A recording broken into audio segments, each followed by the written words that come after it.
안녕하세요. 더 딥다이브입니다. 오늘은 손동원 박사님의 신학 논문, 기독교와 불교의 비교 연구를 좀 깊게 들여다볼까 하는데요. 네, 이게 미국 힐링 커뮤니티 교회에서 발표된 논문인데, 인간의 아주 근본적인 문제 있잖아요. 고통이나 구원 같은 거요. 네, 바로 그거죠.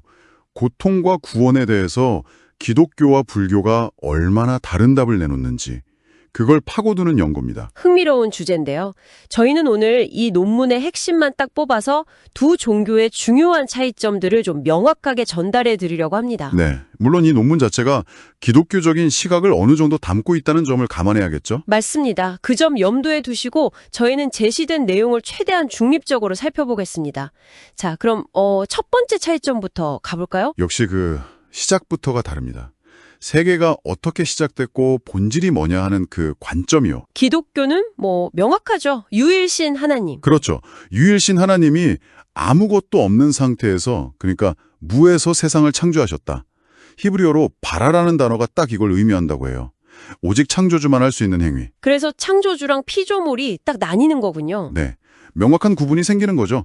웨인 그르뎀 같은 신학자도 이 점을 강조하고요. 알겠습니다. 그럼 논문에서 설명하는 불교의 관점은 어떤가요? 창조주가 없다면 네, 논문에 따르면 불교에는 우리가 생각하는 그런 절대적인 창조주 개념이 없습니다.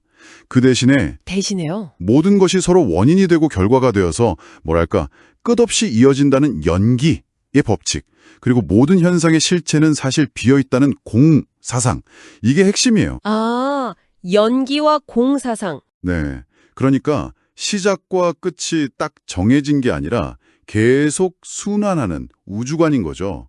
팀 켈러 목사님도 이 첫 지점의 차이가 세계관 전체를 결정한다고 봤고요. 와, 창조관부터 이렇게 다르니까 그럼 인간을 보는 눈도 많이 다르겠네요. 당연히 그렇겠죠.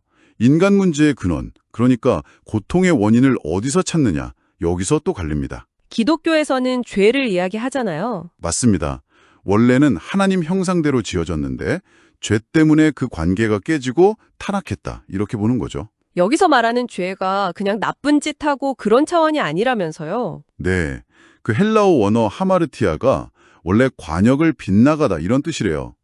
그러니까 하나님이라는 기준점에서 벗어난 상태 그 자체를 말하는 거죠. 아하, 상태 자체군요. 그래서 J.I. 패커 같은 분은 문제가 인간의 타락한 본성 그 자체에 있다고 진단하고요.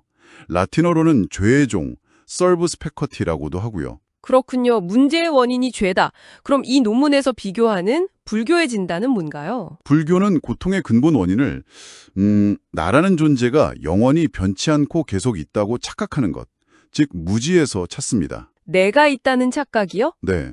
그리고 그 나에 대한 집착, 여기서 고통이 생긴다고 보는 거죠.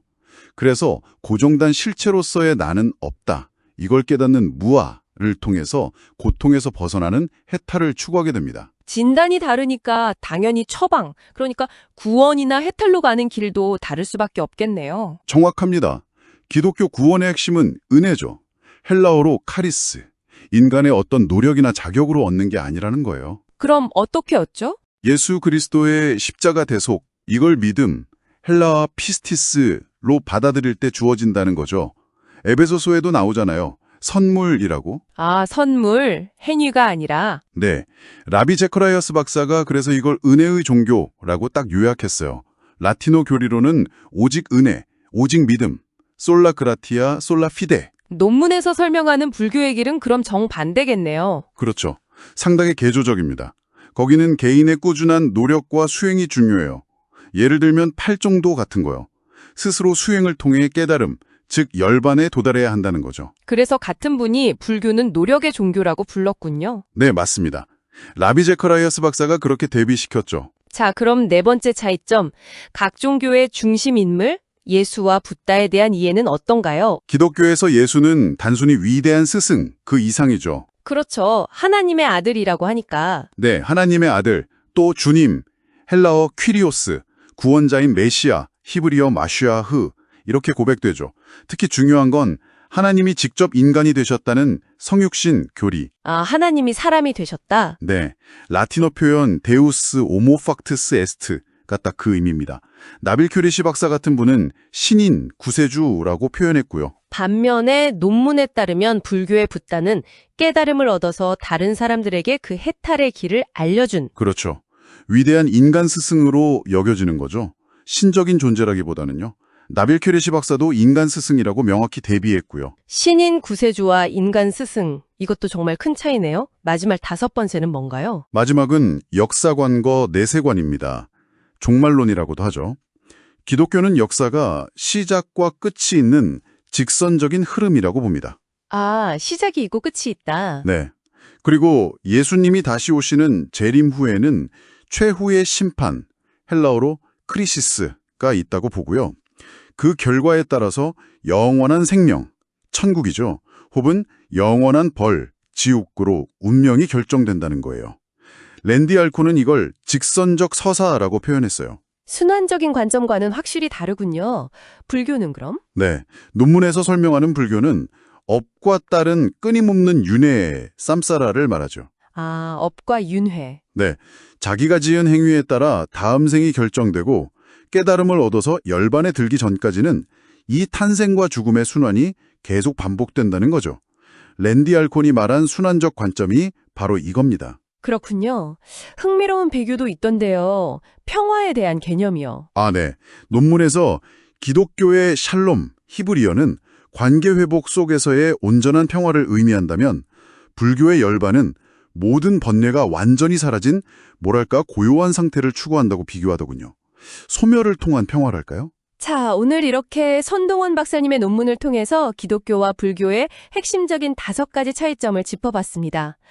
와, 정말 창조주 유무부터 시작해서 인간 문제 진단, 죄냐 무지냐, 또 해결 방법, 은혜냐 노력이냐, 중심 인물, 신인 구세주냐, 인간 스승이냐, 그리고 최종 운명관, 직선적 종말이냐, 순환적 윤회냐까지. 네, 정말 뚜렷한 대비를 보여주는 논문이죠. 두 종교가 인간의 근본적인 질문에 대해 얼마나 다른 틀과 해답을 제시하는지 잘 드러납니다. 특히 논문 마지막 부분에서 팀 첼리스라는 분의 말을 인용하면서 기독교 신앙의 핵심을 강조하는 부분이 인상 깊었어요. 아, 그거요? 더 나은 사람이 되려는 노력이 아니라 이미 완성된 구원을 믿음으로 받아들이는 것. 네, 맞아요. 그러면서 이걸 은혜의 종교로 딱 결론 짓더라고요. 그렇죠. 논문의 결론은 그쪽으로 향하고 있습니다. 오늘 이 논의를 들으시면서요. 우리 삶의 궁극적인 문제 해결, 구원이나 해칼 같은 거요. 이게 외부로부터 주어지는 선물이라는 관점과 아니면 내 스스로의 노력을 통해 성취해야 한다는 관점. 이 둘 중에 어떤 것이 여러분께 좀 더 깊은 울림을 주는지 잠시 생각해 보시면 어떨까요? 네. 존재의 어려움을 우리가 어떻게 극복해 나갈 것인가에 대한 아주 근본적인 질문을 던져주는 것 같습니다. 여러분의 생각은 어떠신가요? 다음 딥다이브에서 다시 흥미로운 주제로 찾아뵙겠습니다. 감사합니다.